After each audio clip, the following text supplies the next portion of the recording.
ദുരന്തങ്ങളിലൂടെ കടന്നു പോകുമ്പോൾ നമ്മൾ ഗുരുവായൂരപ്പനോട് ചോദിക്കും, എന്തിനാ ഗുരുവായൂരപ്പ ഞങ്ങളിങ്ങനെ പരീക്ഷിക്കണേ, മതിയായില്ലേ പരീക്ഷിച്ചെന്നൊക്കെ.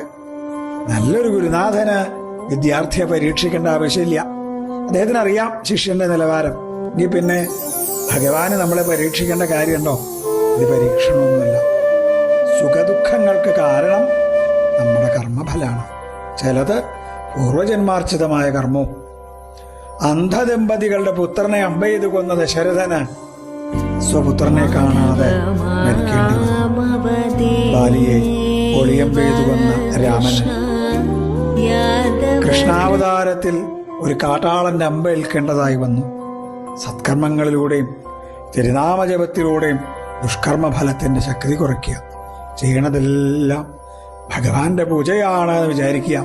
സർവം കൃഷ്ണനിൽ സമർപ്പിക്കുക. സർവം